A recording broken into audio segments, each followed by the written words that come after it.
దేవుని నామానికి మహిమ కలుగునుగాక. ప్రభునందు ప్రియమైన సహోదరి సహోదరులారా, దేవుని వాక్యము ధ్యానం చేసుకుందాం. ఆదికాండము 4వ అధ్యాయము 7వ వచనాన్ని చదువుకుందాం.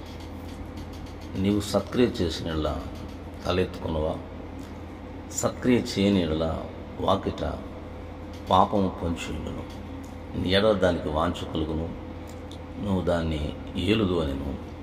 ప్రభునందు ప్రియమైన సహోదరి సహోదరులారా, ఈ సందర్భం మనకు తెలుసు. కయీను హేబేలు ఇరువురు కూడా దేవుని సన్నిధికి అర్పణ తీసుకొచ్చారు.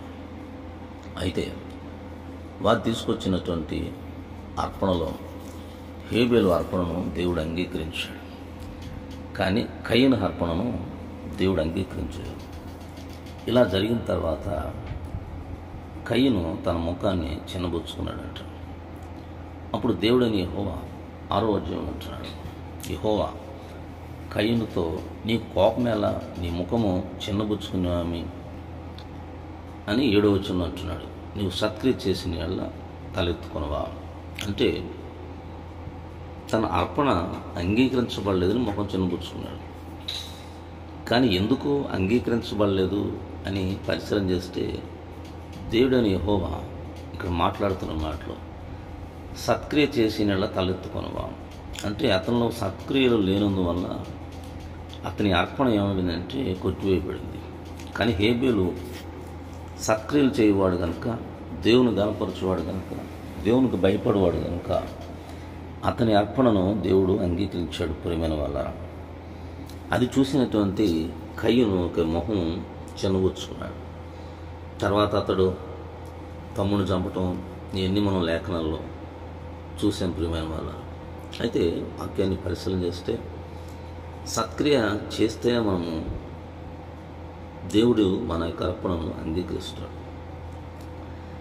సత్క్రియను చేస్తేనే మన ప్రార్థన ఫలభరితంగా మారుతుంది. సత్క్రియ చేస్తేనే దేవుని కొరకు మనం ఏది చేసినా ఆయన అంగీకరిస్తాడు. ప్రియమైన వాళ్ళ మనలో సత్క్రియ లేకుండా దేవుడు నన్ను బ్లెస్ చేయాలి, దేవుడు నన్ను దీవించాలి, దేవుని యొక్క సన్నిధిలో నేను వాడబడాలి అని మనము ఆలోచించిన యెడల కయీనుతో మాట్లాడినట్టుగానే దేవుని ఆత్మ మనతో మాట్లాడు.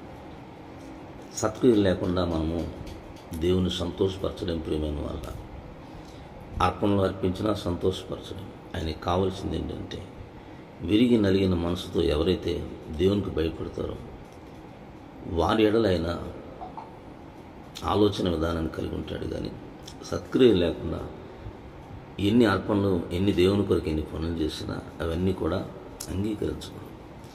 కనుక ఈ సమయంలో లేఖనాల ద్వారా మనం నేర్చుకోవాల్సింది ఏంటంటే సత్క్రియ, నువ్వు అర్పణ చేసినా సత్క్రియలు కలిగి అర్పణ చేయాలి.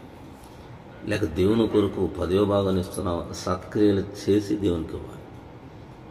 లేక మరి దేవుని కొరకు ఏ పనైనా చేస్తున్నావా, మొదట మనలో సత్క్రియలు ఉండాలి. సత్క్రియ అనగా దేవునికి భయపడుట, సత్క్రియ అనగా దేవుడు ఆశించినట్లుగా మనం జీవించడం. ప్రియమైన వాళ్ళ ఇవన్నీ హేబేల్లో ఉన్నాయి కానీ కయీనులో లేవు. అందుకని అతని యొక్క అర్పణను దేవుడు తిరస్కరించాడు. మరి ఈ దినాల్లో మనం అర్పిస్తున్న అర్పణలో దేవుడు అంగీకరిస్తున్నాడా, తిరస్కరిస్తున్నాడని మనల్ని మనం పరిశీలన చేసుకోవాల్సి ఉంది. ఆ రీతిగా మనం పరిశీలన చేసుకుని మరి దేవునికి భయంకరంగా జీవిద్దాం. God bless you. పరిశుద్ధుడా, మీకు వందనాలు నాయన. ఈ వాక్యము మీరు దీవించి ఆస్వాదించి ఉంటున్న ప్రతి బిడ్డకు నేను సరైనటువంటి గ్రహింపు, నడిపింపును ప్రభువా మీరు అనుగ్రహించి మేలు చేయమని యేసయ్య నామమున వేడుకొంచున్నాము తండ్రి. ఆమేన్.